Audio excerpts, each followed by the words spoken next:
اب جو دو رکوع اگلے آ رہے ہیں یہ بڑے اہم ہیں اس اعتبار سے کہ یہ تاریخ بنی اسرائیل کا غزوہ بدر ہے جس کا تذکرہ ہوگا۔ میں ایک بات آپ کو بنی اسرائیل کی تاریخ کی بتا چکا ہوں کہ جب حضرت موسیٰ کے انتقال کے بعد یوشع ابن نون کی سرکردگی میں انہوں نے جہاد کیا، قتال کیا، تو فلسطین فتح ہو گیا، لیکن انہوں نے چھوٹی چھوٹی حکومتیں 12 بنا لی اور آپس میں لڑتے بھی رہے۔ لیکن 300 برس کے بعد پھر صورتحال پیدا ہوئی، وہ واقعہ ہوگا جو اب سامنے آ رہا ہے کہ جب ان کے اوپر دنیا تنگ ہو گئی، آس پاس کے جو کافر اور مشرک لوگ تھے انہوں نے انہیں دبا لیا، بہت سو کو ان کے گھروں سے، ان کے ملکوں سے نکال دیا، تو پھر تنگ آ کر انہوں نے کہا اس وقت کے نبی سے کہ ہمارے لیے کوئی بادشاہ بنا دیجئے، سپہ سالار بنا دیجئے، اب ہم اللہ کی راہ میں جنگ کریں گے۔ تو وہ جو جنگ ہوئی ہے طالوت اور جالوت کی، اس جنگ کے بعد سے خلافت راشدہ شروع ہوئی ہے دور بنی اسرائیل کی۔ گویا کہ خلافت راشدہ دور بنی اسرائیل کی 300 برس بعد آئی ہے ان کے رسول کے انتقال کے، جبکہ خلافت راشدہ اس امت مسلمہ کی متصل ہے رسول اللہ صلی اللہ علیہ وسلم کے زمانے کے ساتھ، اس لیے کہ صحابہ نے جانیں دیں، خون دیا، قربانیاں دیں، اور اس کے نتیجے میں حضور کی زندگی ہی میں دین غالب ہو گیا، اسلامی ریاست قائم ہو گئی۔ تو ظاہر بات ہے اس کے بعد آپ کے انتقال کے بعد خلافت کا دور شروع ہو گیا، لیکن وہاں یہ سارے سال 300 برس گزرے ہیں، اس کے بعد ان کا دور خلافت آیا ہے، اور اس میں بھی 3 خلافتیں ہیں کہ جو متفق علیہ ہیں، ویسے وہاں تو وہ نبوتیں ہیں، طالوت علیہ السلام، داؤد علیہ السلام اور سلیمان علیہ السلام۔ چوتھی خلافت پر آ کر تقسیم ہو گئی ہے، جیسے حضرت علی کے زمانے میں چوتھی خلافت میں عالم اسلام جو ہے دارالاسلام منقسم ہو گیا کہ مصر اور شام نے حضرت علی کی خلافت کو تسلیم نہیں کیا۔ اسی طرح حضرت سلیمان کے 2 بیٹوں میں پھر ان کی مملکت تقسیم ہو گئی، ایک اسرائیل اور ایک یہودیہ، یہ 2 ریاستیں وجود میں آئی، جوڈی۔ بہرحال یہ جو واقعہ تھا کہ جس کے بعد خلافت راشدہ شروع ہو رہی ہے، اسلام کا غلبہ شروع ہو رہا ہے حضرت موسیٰ کی تاریخ میں، وہ ہے طالوت اور جالوت کی جنگ۔ اس کے لیے اب یہاں پر تذکرہ ہو رہا ہے، اور یہ بھی ایک آئینہ دکھایا جا رہا ہے صحابہ کرام کو، اب یہی مرحلہ تمہیں درپیش ہے۔ غزوہ بدر آیا چاہتا ہے، آئینہ، coming events cast their shadows before, تمہیں پہلے سے بتایا جا رہا ہے۔ الم تر الی الذین خرجوا من دیارہم، کیا تم لوگوں نے غور نہیں کیا، کیا تم نے غور نہیں کیا ان لوگوں کے حال پر کہ جو نکل گئے اپنے گھروں سے، وہم الوف، جبکہ وہ ہزاروں کی تعداد میں تھے، حذر الموت، موت کے ڈر کی وجہ سے، یعنی جب کفار اور مشرکین نے غلبہ کر لیا ان پر اور بہت سے ملکوں سے یہ بھاگے اپنے ملک چھوڑ کر، فقال لهم اللہ موتوا، تو اللہ نے ان سے کہا کہ مر جاؤ، ثم احیاہم، پھر انہیں زندہ کیا۔ یہاں یہ بھی ہو سکتا ہے مراد کہ فی الواقع یہ عمل ہوا ہو، اور یہ بھی مراد ہو سکتا ہے جیسے قوم مر جاتی ہے لیکن پھر اس کا نشأت ثانیہ ہو جاتی ہے، پھر اللہ نے ان کے اندر ایک جذبہ پیدا کر دیا، یعنی یہاں پر مرنا اور احیاء جو ہے وہ معنوی ہو، روحانی ہو، اخلاقی ہو، وہ بالفعل جسدی نہ ہو، لیکن اللہ کے اختیار سے باہر نہیں، اس کی قدرت میں ہے، سب کو مار کر بھی دوبارہ جلا سکتا ہے۔ ان اللہ لذو فضل علی الناس ولکن اکثر الناس لا یشکرون، اور یقیناً اللہ تعالیٰ تو اپنے بندوں پر بڑا فضل کرتا ہے، لیکن اکثر لوگ جو ہے شکر نہیں کرتے، ناقدری کرتے ہیں اللہ کے احسانات کی۔ لیکن اب وہ غزوہ بدر جو ہے ان کا، سابقہ امت مسلمہ کا، اس کا حال بیان کرنے سے پہلے مسلمانوں سے گفتگو ہو رہی، اس لیے کہ ہے تو ساری ان کے لیے، ان کی ہدایت کے لیے۔ تاریخ بیان کرنا قرآن کا مقصد نہیں ہے، تاریخ کی کتاب نہیں ہے یہ، تو جو پروسیس آف ریولوشن چل رہا تھا، جو جد و جہد تھی، جو تحریک تھی محمد رسول اللہ کی، جس مرحلے میں سے وہ تحریک گزر رہی ہے، اسی مرحلے کی مناسبت سے سابقہ تاریخ سے بھی واقعات لائے جا رہے ہیں، اور اسی کی مناسبت سے وہ جو بھی وقتی احکام ہیں وہ دیے جا رہے ہیں۔ وَقَاتِلُوا فِي سَبِيلِ اللَّهِ وَاعْلَمُوا أَنَّ اللَّهَ سَمِيعٌ عَلِيمٌ، اور جنگ کرو اللہ کے راستے میں، اور جان لو اللہ تعالیٰ سب کچھ سننے والا اور جاننے والا ہے۔ مَنْ ذَا الَّذِي يُقْرِضُ اللَّهَ قَرْضًا حَسَنًا فَيُضَاعِفَهُ لَهُ أَضْعَافًا كَثِيرًا، کون ہے وہ شخص کہ جو اللہ کو قرض حسنہ دے؟ یہ انفاق جب کیا جاتا ہے خالص اللہ کے دین کے لیے، تو اللہ کہتا ہے یہ میرے ذمہ قرض ہے، دین میرا ہے، تم میرے دین کو غالب کرنا چاہتے ہو، میری حکومت قائم کرنا چاہتے ہو، تو جو کچھ اس میں خرچ کرو گے وہ مجھ پر قرض ہے، قرض حسنہ ہے۔ من ذا الذی یقرض اللہ قرضا حسنا فیضاعفہ لہ، تو اللہ اس کو اس کے لیے بڑھاتا رہے، دگنا کرتا رہے، اضعافا کثیرا، دگنا چوگنا، بہت گنا۔ واللہ یقبض ویبسط، اور اللہ کے اختیار میں کسی چیز کو چھوٹا کر دینا، سکیر دینا اور کھول دینا اور کشائش کر دینا۔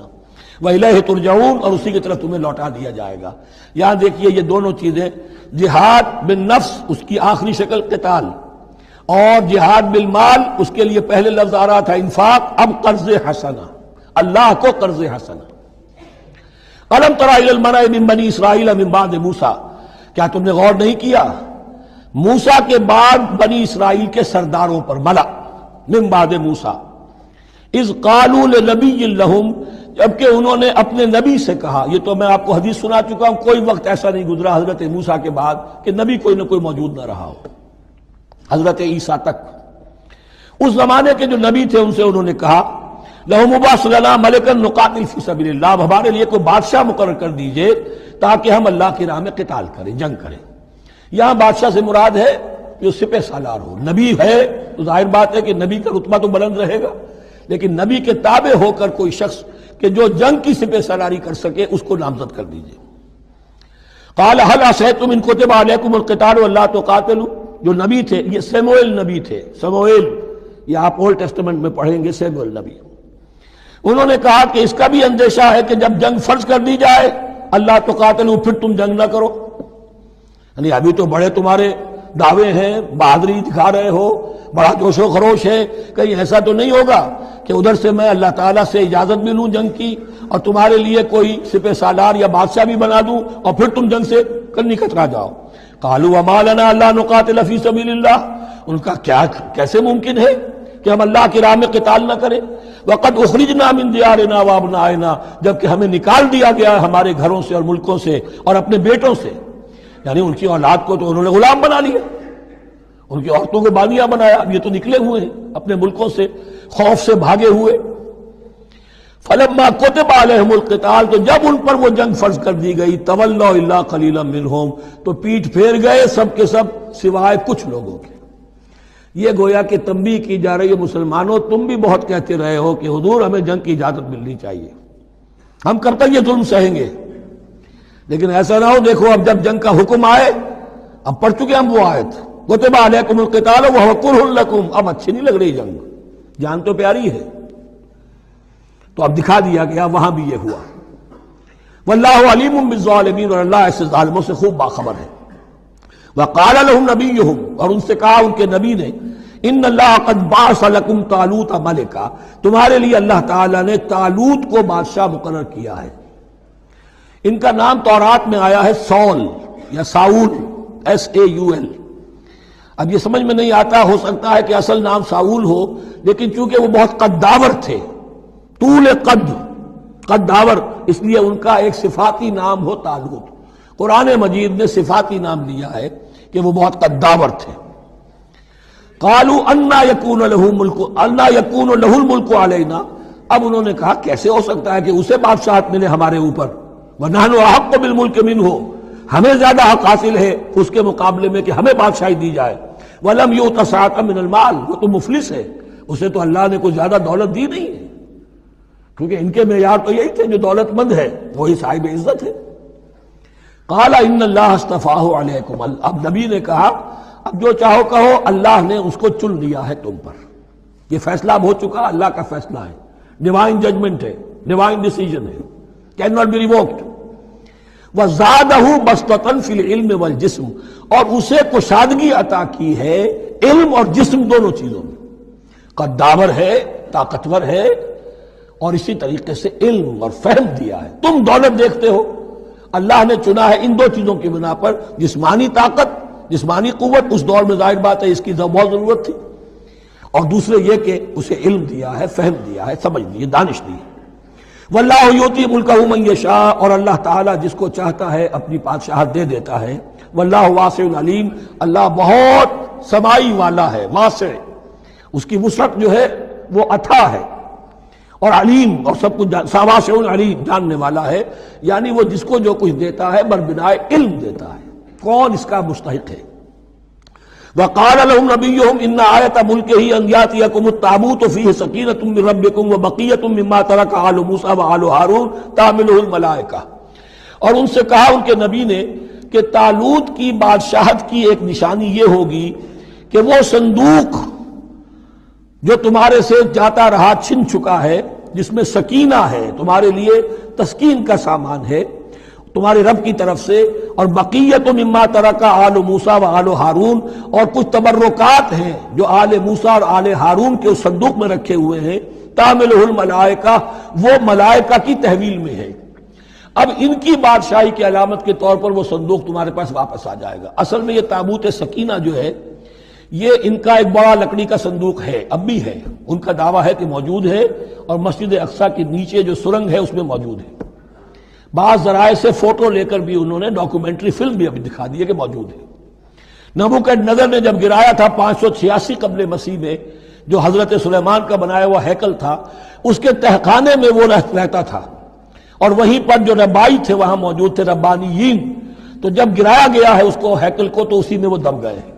لیکن وہ چاروں طرف سے جو بھی تہخانہ تھا بند ہو گیا ہوگا، اور وہاں پر ان کی لاشیں بھی ہیں اور تابوت سکینہ بھی ہے۔ لیکن ہوا یہ تھا کہ جب ان کے پڑوسی ملکوں نے انہیں شکستیں دی تو وہ تابوت سکینہ بھی چھین کر لے گئے۔ اب اس میں گویا کہ ان کے لیے بہت بڑی بات تھی کہ ان کے لیے کم سے کم ایک دل کی روحانی تسکین کا سامان تھا۔ ہمارے پاس حضرت موسیٰ کے تبرکات ہیں، عصائے موسیٰ اس میں ہے، رکھا ہوا ہے، اب بھی ہے۔ اسی طریقے سے اس میں وہ جو جن تختیوں پر تورات لکھی ہوئی دی گئی تھی حضرت موسیٰ کو، وہ موجود ہے، ان کے کہنے کے مطابق اب بھی ہے۔ تو اس طریقے سے ان کے لیے تسکین ہوتی تھی، جیسے کہ مسلمان کو خانہ کعبہ کو دیکھ کر تسکین ہوتی ہے، تو فرمایا اس میں تمہارے لیے سکینت بھی ہے، اور تمہارے آل موسیٰ اور آل ہارون کے تبرکات بھی ہیں۔ تحملہ الملائکہ، اس وقت وہ ملائکہ کی تحویل میں ہوا یہ کہ جہاں وہ تابوت لے گئے ان کے دشمن، وہاں پلیگ آ گئی۔ انہوں نے سمجھا کوئی نحوست ہے اس کے اندر جس کی وجہ سے پلیگ آ گئی ہے، انہوں نے ایک چھکڑے کے اوپر اس کو رکھا اور بیلوں کو ہانک دیا، جاؤ جدھر جانا ہے۔ تو حضرت سموئیل نے ان سے کہا کہ طالوت کا اللہ کی طرف سے نامزد کیے جانا ایک علامت اس کی یہ ہوگی کہ وہ تمہاری تسکین کا سامان جو تم سے چھن گیا تھا، ان کے عہد عمارت میں یا ان کے عہد ملوکیت میں تمہیں واپس مل جائے گا، اور وہ فرشتوں کی تحویل میں ہے۔ تو ایک روز وہ چھکڑا جو ہے وہ لیے ہوئے وہ تابوت ان کے ہاں پہنچ گیا۔ ان فی ذلک لآیۃ لکم ان کنتم مؤمنین، یقیناً اس میں تمہارے لیے نشانی ہے اگر تم ماننے والے ہو۔